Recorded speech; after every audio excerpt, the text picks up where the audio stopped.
আমরা বাঙালিরা মাছ খেতে ভীষণই পছন্দ করি।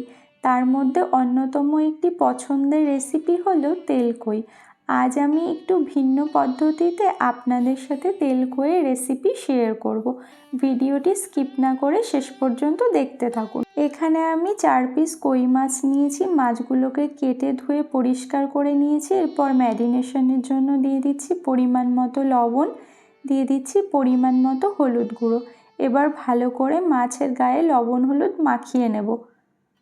তো খুব ভালো করে এখানে মাছগুলোতে লবণ হলুদ মাখিয়ে নিয়েছি। এবার এটাকে আমি 5 থেকে 10 মিনিটের জন্য রেখে দেব। এরপর গ্যাসে কড়াই গরম করে কড়াইতে দিয়ে দিচ্ছি সরিষার তেল। তেল গরম হলে দিয়ে দিলাম সামান্য লবণ, তাহলে মাছ ভাজার সময় কড়াইতে লেগে যাবে না।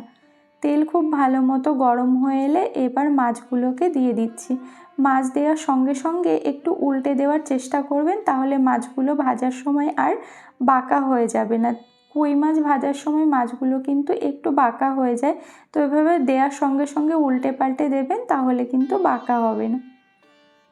তো মাছের একটা পাশ এখানে খুব ভালো করে ভেজে নিয়েছি, আর একটা পাশ ভালো করে ভেজে আমি একটা পাত্রে তুলে নিচ্ছি। এরপর ওই একই তেলের মধ্যে দিয়ে দিলাম আরও কিছুটা সরিষার তেল। ফোড়নে দিয়ে দিলাম কালো জিরে, দিয়ে দিলাম 2টো এলাচ। এবার ফোড়নটাকে ভালো করে ভাজা ভাজা করে নিয়ে দিয়ে দিলাম পেঁয়াজ বাটা। এখানে আমি একটা মিডিয়াম সাইজের পেঁয়াজকে বেটে নিয়েছি। পেঁয়াজটাকে খুব ভালো করে কষিয়ে নিতে হবে, যাতে করে পেঁয়াজের কাঁচা গন্ধ চলে যায়। এরপর দিয়ে দিলাম 1/4 টিস্পুন মতো আদা বাটা। আদাটাও ভালো করে কষিয়ে দিয়ে দিলাম জিরে বাটা, কাঁচা লঙ্কা বাটা, আর দিয়ে দিচ্ছি একটা টমেটো পেস্ট। দিয়ে দিলাম এখানে পরিমাণ মতো হলুদ গুঁড়ো, আর দিয়ে দিচ্ছি স্বাদ অনুযায়ী লবণ। যেহেতু আমি রান্নাটা কাঁচা লঙ্কায় করব, তাই কালারের জন্য দিয়ে দিলাম এখানে 1/2 চামচ কাশ্মীরি লঙ্কার গুঁড়ো। এবার সমস্ত মশলা খুব ভালো করে কষিয়ে নেব। মশলা যত ভালো কষানো হবে রান্নার স্বাদ কিন্তু ততটা বেশি ভালো হবে। তো দেখুন মশলা থেকে তেল ছাড়তে শুরু করেছে। সামান্য একটু জল দিয়ে মশলাটাকে আমি আরও ভালো করে কষিয়ে নেব।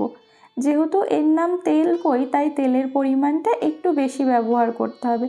মশলা খুব ভালো মতো কষিয়ে নিয়েছি 4-5 মিনিট। এরপর আমি এখানে দিয়ে দিলাম অল্প একটু জল। ঝোলটাকে ভালো মতো এখানে ফুটিয়ে নিয়েছি। এরপর আমি এর মধ্যে ভেজে রাখা মাছগুলোকে অ্যাড করে দিচ্ছি, দিয়ে খুব ভালো করে এটাকে মিশিয়ে নেব। তার আগে দিয়ে দিলাম 2টো চেরা কাঁচা লঙ্কা, এটা ফ্লেভারের জন্য। ভালো করে মিশিয়ে ঢাকা দিয়ে এটাকে 5 মিনিট আমি লো ফ্লেমে রান্না করব। 5 মিনিট হয়ে গেছে, ঢাকনা খুলে নিয়েছি। তো আপনারা দেখতেই পাচ্ছেন রান্নাটা কতটা লোভনীয় হয়েছে।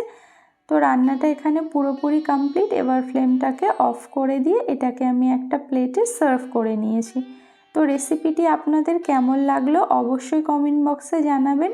ভালো লাগলে লাইক কমেন্ট শেয়ার করবেন, আর চ্যানেলে নতুন হয়ে থাকলে চ্যানেলটিকে সাবস্ক্রাইব করে পাশে থাকা বেল বাটনটি অন করে রাখবেন। সবাই ভালো থাকবেন, সুস্থ থাকবেন।